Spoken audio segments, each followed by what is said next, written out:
Coming up on Mountain News at 5:30, Democrats are pouncing on former President Donald Trump's comments about access to contraception. And proposals around a key multi-year food and farm bill put a spotlight on SNAP benefits. Plus, the weather pattern remains active through this weekend. Those details on the way as Mountain News at 5:30 starts now. Dedicated to Southern and Eastern Kentucky, this is WYMT Mountain News at 5:30. Good evening, I'm Steve Hensley. The fight over access to birth control just got ratcheted up after former President Donald Trump said he may consider restricting access. But later he said he would never restrict access to contraception, calling that a Democratic lie. Now Democratic lawmakers are moving quickly to make Republicans say exactly where they stand on the issue. CBS's Skylar Henry has more from Capitol Hill.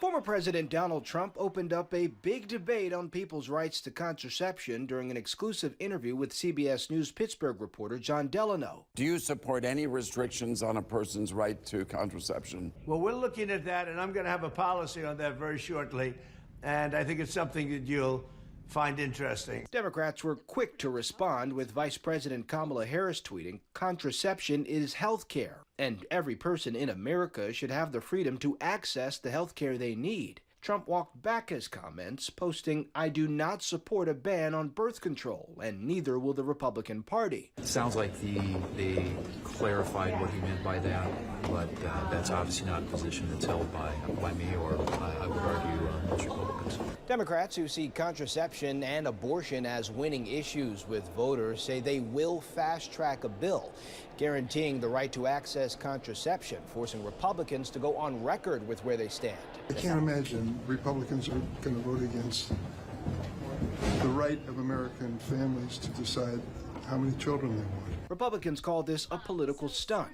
They say Majority Leader Chuck Schumer is just trying to help Senate Democrats trailing in the polls. He's going to do these sort of political messaging bills because he knows he's underweight in a couple of states, and he's trying to create a political foothold for some of his incumbents. Democrats say the vote is necessary after Republicans in some conservative states have blocked bills protecting access to contraception.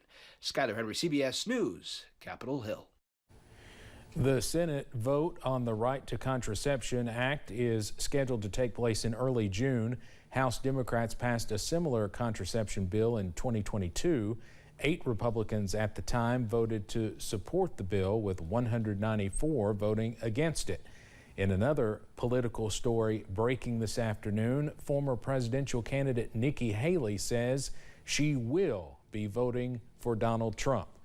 Both candidates, of course, were sharply critical of each other during the campaign. South Carolina has banned gender-affirming care for minors. Yesterday, Governor Henry McMaster signed a bill that bars physicians from providing hormone treatment, puberty blockers, and surgeries to patients under 18. The measure takes effect immediately. Those already undergoing treatments can continue if doctors believe stopping them immediately would cause harm. The U.S. Senate has confirmed the 200th federal judge appointed by President Biden. By a vote of 66 to 28, the Senate confirmed Angela Martinez as a U.S. District Judge for the district in Arizona. President Biden said in a statement his judicial appointments make up the most diverse group of judges ever put forward by a president. According to the statement, 64% are women and 62% are people of color. The Biden administration is pushing back against a move from 3 European countries to recognize a Palestinian state. Today, a White House spokesperson said President Biden believes a Palestinian state should be recognized through negotiations, not through unilateral recognition. This comes after Spain, Norway, and Ireland announced plans to formally recognize the state of Palestine, joining 140 other nations that have already done so. Hunter Biden's tax trial in California has been moved to September. This after his attorney convinced the judge that more time was needed to prepare for another case, his upcoming gun trial. That trial is set to begin June 3rd in Delaware and involves the alleged illegal purchase of a firearm while under the influence of drugs. In California, the president's son is accused of tax evasion by filing false returns. Congressional Democrats are investigating whether big oil is colluding with OPEC to keep gas prices high. U.S. Representative Frank Pallone Jr. sent a letter to ExxonMobil, Chevron, Hess, BP America, and 3 other fossil fuel companies demanding a trove of documents and communications. Pallone wants to find out if prices are being artificially inflated to boost profits while harming American consumers who have to pay more at the pump. Families of victims at Robb Elementary School in Uvalde, Texas, have settled a lawsuit with the city.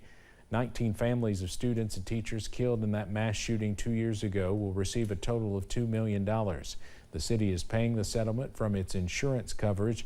Uvalde officials also pledged to institute a new fitness of duty standard for police officers. The families are also suing 92 officers with the Texas Department of Public Safety.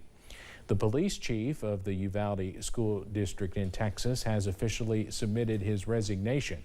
Joshua Gutierrez did not say why he was resigning, but the school has already posted his position. He took over when the former police chief was fired after the school shooting in 2022. On that day, a gunman entered Robb Elementary and killed 19 students and 2 teachers. Officers lingered for more than an hour before taking action to stop him. Former cryptocurrency mogul Sam Bankman-Fried is being moved from a New York jail to a new facility. Yesterday, prison officials transferred Bankman-Fried from the New York jail, where he's been incarcerated for 9 months. It wasn't immediately clear where he was being taken, and the Bureau of Prisons declined to give details. But Bankman-Fried has reportedly told people close to him that he's being moved to a facility in Mendota, California. We're tracking some showers and thunderstorms on this Wednesday evening, mainly in the Cumberland Valley. Let's zoom into a few heavier thunderstorms, and this one has a history of being warned, but it has lost that severe thunderstorm warning as it moves close to Burnside on US 27 over parts of southern Pulaski County. Also watching out for some more heavier downpours, though, moving into parts of Wayne County, not too far away from Monticello, and more heavy thunderstorms on I-75 from Mount Vernon up to near Conway and Rockcastle County, and a first alert. More storms are moving into Rockcastle County from the west over the next several minutes there.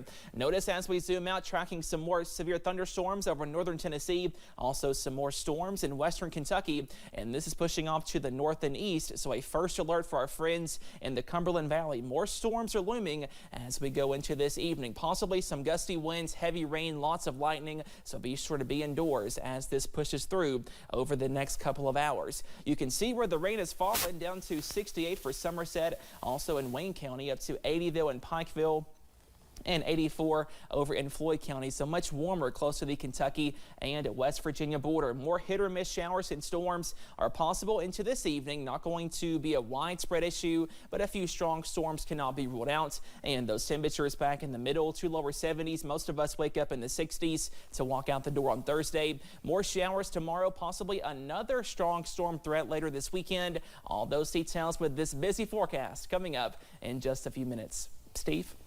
All right, Cameron, thank you. Nutrition and the Federal Supplemental Nutrition Assistance Program, known as SNAP, took center stage at a House hearing today. The hearing comes the day before House Republicans are slated to move on their version of the multi-year funding bill for the nation's food and agriculture. And some Democrats argue GOP proposals in the bill will amount to cuts for the SNAP program. CNN's Karen Kafa is in Washington with that story. Members of a House subcommittee Wednesday with different takes on the direction of the Federal Supplemental Nutrition Assistance Program, or SNAP. Republican Andy Harris of Maryland eyeing pilot programs that would implement dietary restrictions for recipients. The SNAP program is solely focused on providing calories rather than nutritious food. Democrats arguing benefits need to support food costs. Though it tells poor people what to eat, it does little to address the underlying challenges that we face in fighting hunger. The hearing as House Republicans look to move on their draft of the $1.5 trillion farm bill, which helps fund federal food and agriculture programs. The SNAP program shaping up as a hot topic in the bill's negotiations. The GOP bill would change the formula by which benefits are determined, a move Democrats have blasted as amounting to a $30 billion cut. The left-leaning research group, the Center on Budget and Policy Priorities, said GOP provisions open the door to policing of SNAP recipients' purchases. But proponents of pilots for possible standards for SNAP purchases argue they can improve overall health. Using SNAP to improve diet quality is a small part of what should be a broader policy approach. Meanwhile, a new analysis by the think tank the Urban Institute found SNAP benefits failed to cover the rising costs of moderately priced meals in at least 98% of U.S. counties during 2023. In Washington, I'm Karen Kafa. Coming up on Mountain News at 5:30, our investigative team looks into what's being done to get rid of medical debt on your credit reports.